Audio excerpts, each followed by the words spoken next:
স্বাধীন বাংলাদেশে প্রথমবার বাবার বাড়ি যাচ্ছি, অনেক আনন্দ লাগছে। যদিও বাবার বাড়িতে যাওয়া সব মেয়েদের জন্যই একটা আনন্দের বিষয়। আগে তো আমরা প্রাণ খুলে মন খুলে কথাও বলতে পারতাম না, কিন্তু এই স্বাধীন বাংলাদেশে সবার যা ইচ্ছা তাই যা খুশি তাই করতে পারছে। আগে কেউ সত্য এবং উচিত কথা বললে তো আয়না ঘরে থাকতে হতো। দেশটা সুস্থ সুন্দর স্বাভাবিক হোক, এটা আমাদের সকলেরই কাম্য। স্ট্যান্ডে আমরা বেশ আগেই পৌঁছেছিলাম এবং বাস পুরো ফাঁকা, তাই বাসের যেখানে ইচ্ছা সেখানে বসে আমরা বেশ আড্ডা বাজিয়ে এবং গল্প করছিলাম। আমি বাবার বাড়ি যাচ্ছিলাম এবং ওয়াসফিয়ার বাবা শ্বশুর বাড়ি যাচ্ছিল, ওয়াসফিয়া তার নানা ভাইয়ের বাড়ি যাচ্ছিল। সব মিলে আমাদের তিনজনেরই ভীষণ ভালো লাগছিল।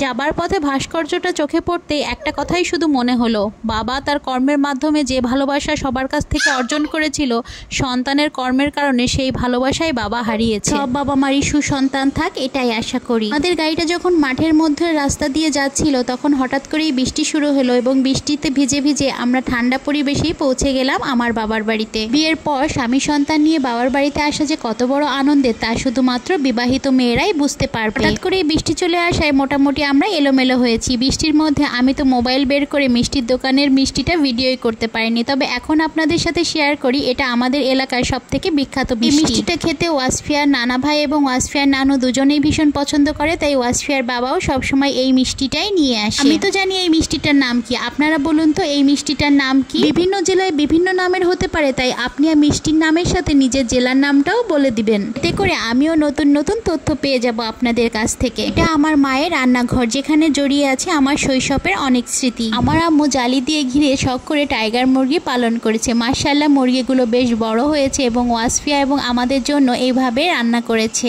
এই মুরগিগুলোর টেস্ট সত্যি কথা বলতে এক কথায় অসাধারণ।